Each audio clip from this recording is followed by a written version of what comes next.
started this company in February of 2012 through UofM's Innovative Incubator.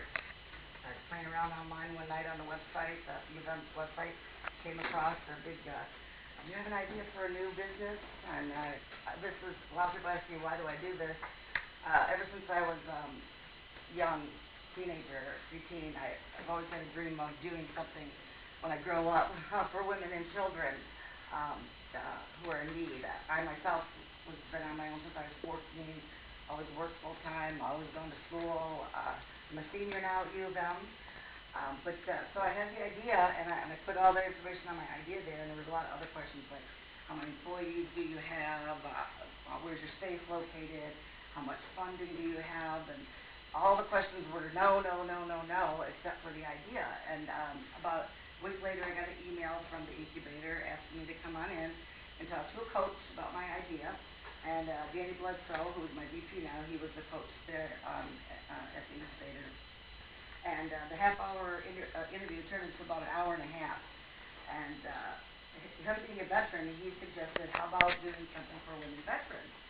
And it was like a bolt of lightning, like, wow, what a great idea. Absolutely. There's nothing like this in the country. And right now, well, there is one house similar to ours in Virginia. But outside of that, they're our home transitional. This right here is my sister. This is my cousin right here. And I have there a lot more. I'm not a veteran myself, but I have many veterans in my family. And so I know what they go through and what they have gone through upon returning, and a lot of the issues that pertain to returning veterans. So what our home transitional is that we have a 10-bedroom, 3-story house that we are in the process of acquiring right now. That's going to be the main home for our transitioning female veterans. They come to us. First thing we do is we get them their mental and physical evaluations, either via the VA if they qualify. Sometimes they don't, and if not, we have other partnering orgs in the community like CMH, and they have a new clinic across the street as well.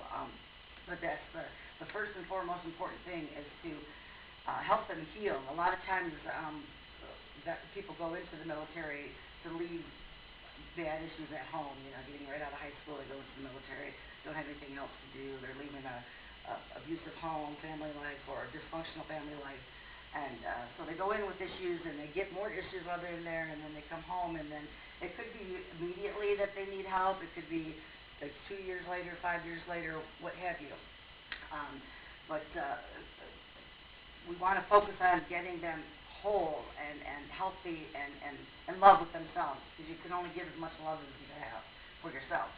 So that's a priority. And then so it gives them time to heal. There is no time limit really for staying in our home transitional.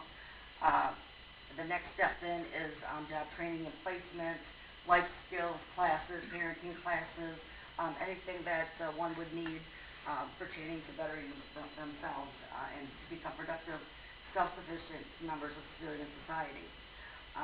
Once they do transition through our facility and are ready to move out on their own and are capable of taking care of themselves financially and all that, we get them financial planning, budgeting assistance, tax assistance for doing taxes. Then they move into another home, a home of their own, a single-family home that is provided through our sister organization, which is called Single Veteran Mothers Assistance Program. But they also help single female veterans without children as well. As a matter of fact, we have 2 female veterans right now. Both of them have children. One of them doesn't have her kids with her. A lot of people don't know this, but when females go into the military, they have to sign their kids over to somebody in case something happens to them while they're in the military. So when they come back, oftentimes they have to fight to get the kids back. And that's what's going on with one of my veterans right now. And the other one, she has moved into her own home. We've got her in her own home. And she's already started the process of job training and placement and taking other life skill classes. She's also having an issue. Her husband is trying to fight for custody because she has had a hard time upon returning and staying in a place that is in a neighborhood that's safe for her kids, and so she's moved probably about 4 times in the last 2 years.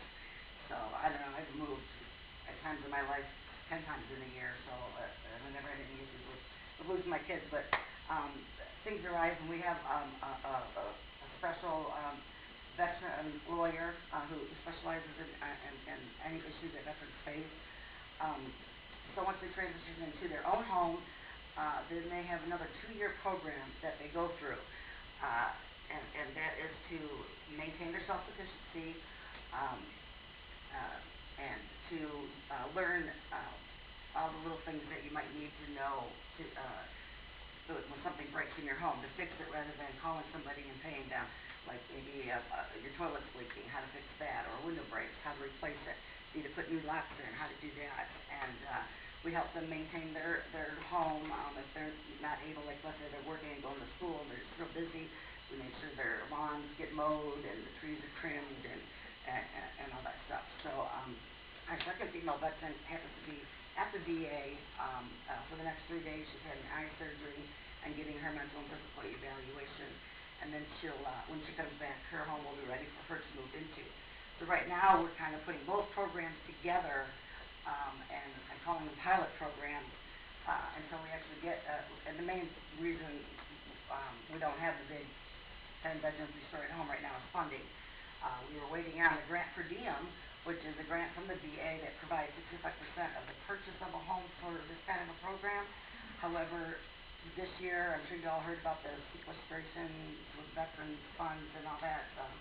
So the grant per diem is no longer available for new programs, but it is available for past programs who have applied for it before. So we have to come up with new fun and creative ideas of how to raise funds.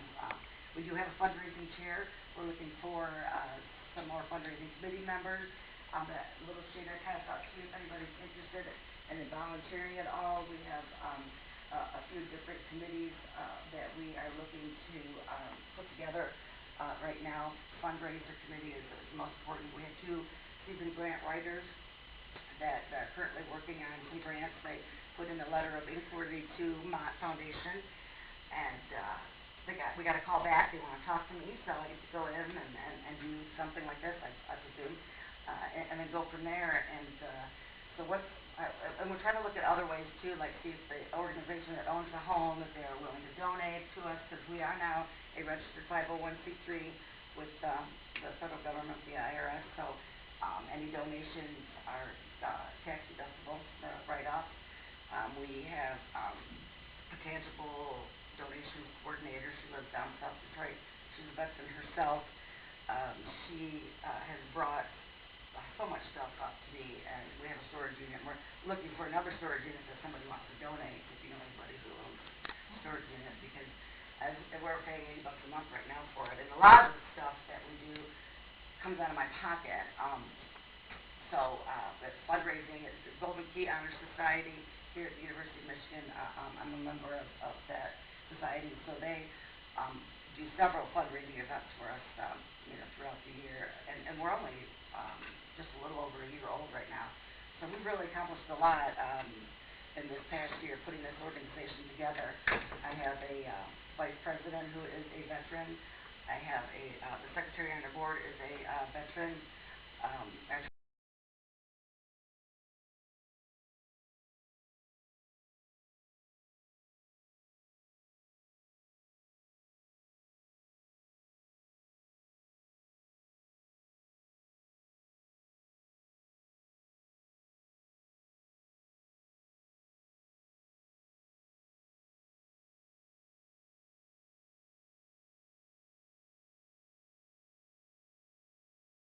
We were nominated by the Innovative Incubator for the E-Team Spark Award, and it was presented to our home transitional. It says this is in recognition of your entrepreneurial spark as demonstrated by your vision, determination, identified market, growth potential, and setting and achieving business goals. So we were really excited about getting this, so I kind of like to bring it up. Here, but thank you very much. I guess, and also too, these women, when they transition into their own home, they get a car donated to them as well from Cars for Vets. So it's a really comprehensive, intense program from start to finish, and everything is included in that.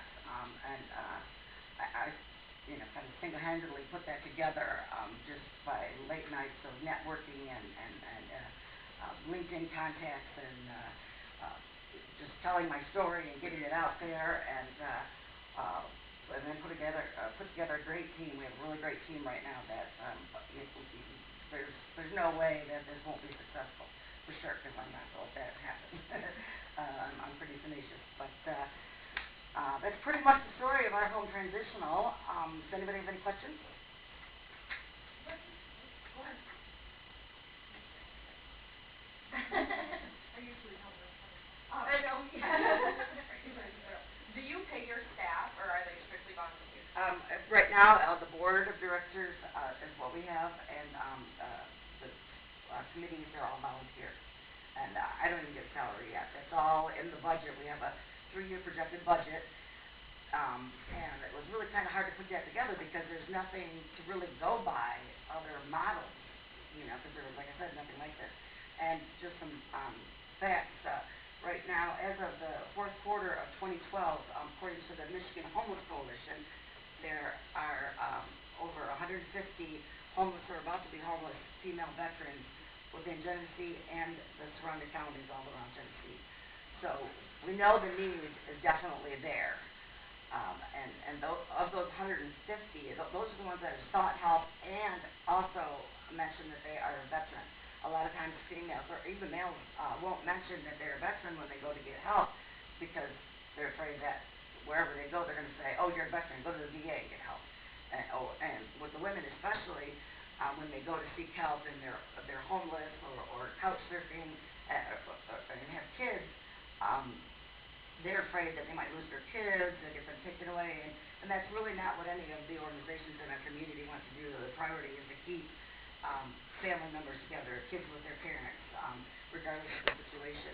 But we work really close with all the other organizations in Genesee County. Many of us partner together, and in some organizations outside of Genesee County. I get calls from all over the country of women veterans needing help and not knowing where to go and what to do, and I help them along by giving them contacts of somebody, with my LinkedIn contacts. I've got people everywhere, so I get them connected with somebody in their area, and we've always been able to help who's ever called us. And I always get calls, also getting calls from just young women who are pregnant and not veterans, or they have kids and they need help, and so I refer them to, for example, Building Strong Women, which is another organization here in Flint that helps all homeless women, and particularly those who have gone through substance abuse issues or domestic violence and the YWCA and so on. And any other questions? Where did you say the homeless provides from single veterans what? Mother's Assistance Program. And if you go to our website, on the About tab, there's a link to their website as well. But we pretty much just are partnered together. We were introduced incidentally by a mutual contact probably, 8 months ago. And his organization that he runs that he makes money and his income from is called Diversified Environmental Recycling. And what he's done for 15 years on his own, and prior to that with his father, is remodeled stripped homes from the land bank. They purchase them, and then they redo them, and then provide them to women with children that need that help. So he wanted to do something specifically for female veterans, and we needed a place for female veterans to go when they were done with us. So it was just like a natural partnership, kind of everything just falling into place. God puts you on the path, and you just keep going, and you come across obstacles, you climb over it, under it, around it, dig through it, whatever you need to do to get to that end focus, and that's what we're doing. Really proud of all the work we've done and partnerships that we have made, and I would love it if any of you were interested in volunteering. or just checking us out. And also what I'll do here is pass around this email list.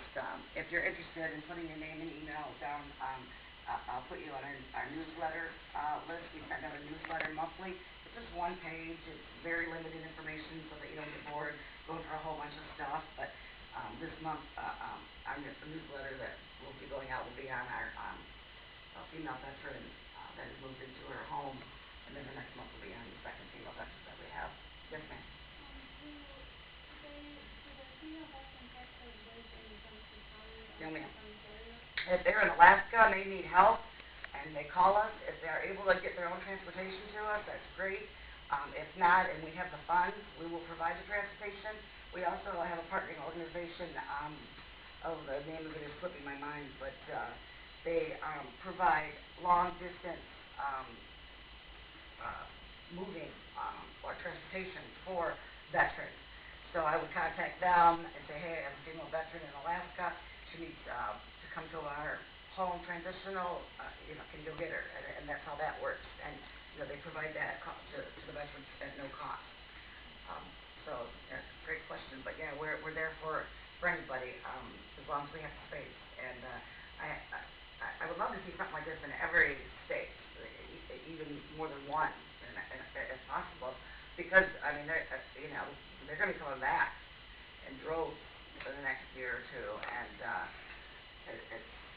I even get contacted by veterans from previous wars, all the way from World War II. Yeah, World War II even. We're there to help any veterans. Our focus is those who have separated from the military within the last 5 years, but we won't turn away anybody. And not all of them will need housing, and they may just need help finding a job, or help with parenting classes, or help getting a car, or something like that. So you don't have to be in the whole entire program to get use of our services. And you also, once you move on, our services are still always there for you if you need to come back to us for any reason. There for our female veterans. When you move into the house, like their second house or whatever. Their own start that single 2 family home. Yeah, and start that 2-year transition. So is somebody paying all their bills in that home? No, they will be paying their utilities and then very small percentage of their rent, so that they are able to maintain. We're also working with DHS to help them with emergency funds to get moved in and all that stuff. Like, for example, the female veteran we have right now, we provided the funding for her to get her water on, because Flint is ridiculous. $425 for a deposit. I don't know how people do that, but so we raised the money to do that and get her water on. And of course the electricity you deposit for. All she gets right now is $500 a month for child support for 2 kids, and so she's not paying any rent until she gets a job and is able to. And she's already started that process. We have Workforce Development Veterans Division, Career Alliance, Work First, and Goodwill's Workforce Development Program. She's going through Goodwill's Workforce Development Program, and they're really great partner with us. As a matter of fact, I have a meeting tomorrow with them.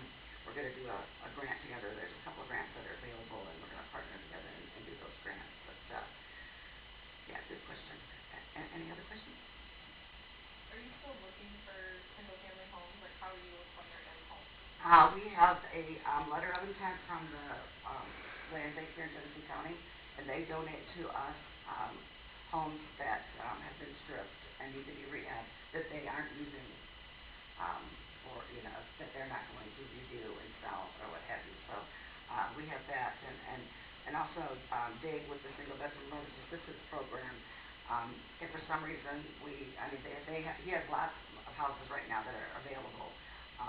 If somebody needs a home with, tell them, I've got a female veteran, she needs a home as soon as possible. What area does she want to live in? It doesn't matter, or it's the east side or the south side or what have you. And he's got homes that are ready, but may have been broken into while they were empty. they'll need like maybe a week notice to get it fixed up and ready for them to move into it, but, yeah, and his brother also, has many properties as well, and, you know, we're all working together for our little heroes to get them, you know.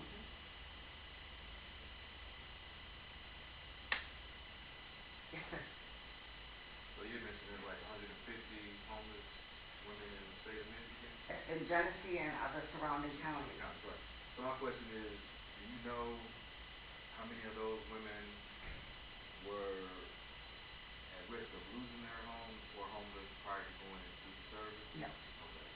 No. Yeah, no way of really knowing that. I don't think that, and that's the, and we know that because of like places like the Odyssey House and Carristown Ministries and wherever, DHS, wherever these women may go to seeking help, they have to report all their statistics that they gather for anyone that comes to seek help. So that's where Michigan Homeless Coalition gets their numbers. We know the numbers are much higher because there are those that will go and seek help and not say that they're a veteran, and then there's a huge percentage that do not even go and seek help. If they're losing their kids, maybe a pride issue, there's just so many different issues. The psychological, post-traumatic stress disorder can take a really big toll on someone and their ability to, take care of themselves or take steps to move forward.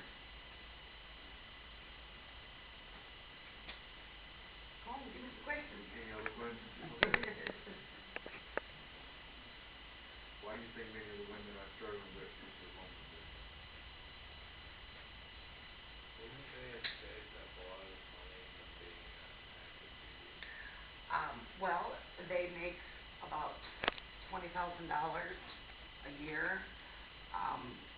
They still have to pay for, yeah, they still have to pay for a lot of things. One, for example, a story of my one female veteran, Christina, who's at the VA right now having surgery and getting her evaluation. She had a job there on base. I can't remember where she was at, but she was overseas. And she had a child from another member in the military, and he just didn't have anything to do with her or the baby afterwards, and she started work on base at 6 o'clock in the morning. The daycare on base didn't open up that early. So she was laid off then from work to work, for daycare purposes. There's a lot of struggling issues, and, female veterans in the military aren't new. I mean, they've been in the military for pretty much every war that we've had, but, mostly nurses, and yes, they've been on the front lines and all that, but they haven't really been focused on or noticed, paid attention to. They're starting to now, by us on the outside of the military. It's taken the VA quite a bit of time to catch up on what needs to be done. For example, most VAs may not even have a female doctor, and the doctor that's there may have never given a female veteran a female exam or anything like that. There's and often it's really difficult for example, all of the VA centers in the state of Michigan, if somebody goes and applies for VA benefits, that application gets sent through Detroit. And in Detroit, there's only 12 VA representatives that handle these applications. And the applications are like a booklet. And each of those were trained for 3 years before they were qualified to be a VA representative to be able to go through these applications and deny them or approve them. So imagine being a veteran, you don't know anything, you didn't get the 3 years worth of training on how to fill out this application. So one small little something missed, denied, and their backlog like 375,000 applications right now. Michigan is 53rd as far as benefits in our country, so we're even behind the territories of Puerto Rico and Guam. So we're really low there on the scale, and they have hired several new VA reps for the Detroit area.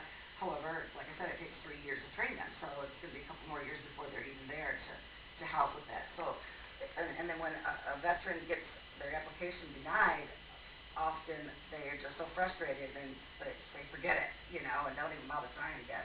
They don't know that there's a veteran service officer available to help you fill that out. They, you know, now more people, we're in the database for the Veterans Administration on the national database. So that's a lot of times when I get calls from other states, or because they found my information on Google, which is very interesting. I've Googled like female veterans, and our home transitional comes right up. But we didn't pay for that, so pretty cool. But that shows you how little there is out there for female veterans. So I think I answered your question. Well, I mean, I think when you think about veterans in general, I mean, they are a large percentage of the homeless population. I believe if you magnify the situation as it relates to women, you can see why that is a struggle. I mean, so I guess one of the questions is, you know, you have those who may have had a life career in the military, so you have some who were working, they were reservists, pulled from their job, did active duty, and then came back.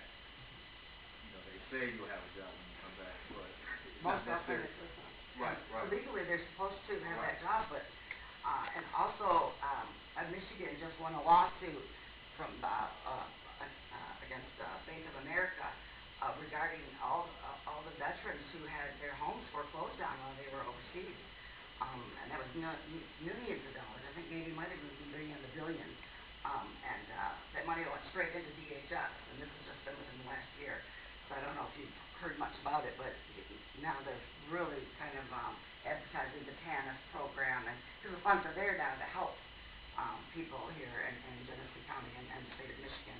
But the biggest problem is, you know, dealing with all the rigmarole through the VA and trying to jump through those hoops and so on. So I'm making more contacts and more connections, and I have a connection here at the local Department of Veterans Affairs with a veteran service officer who helps with each of our veterans. And oh, by the way, this is fantastic news too.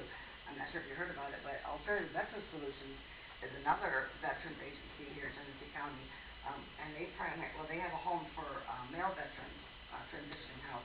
However, they don't have the funds to maintain it, but it's ready to go. But in the meantime, what they've done is they just grand opening was last week of a vet center that's located at 4400 South Saginaw at the Gateway Center.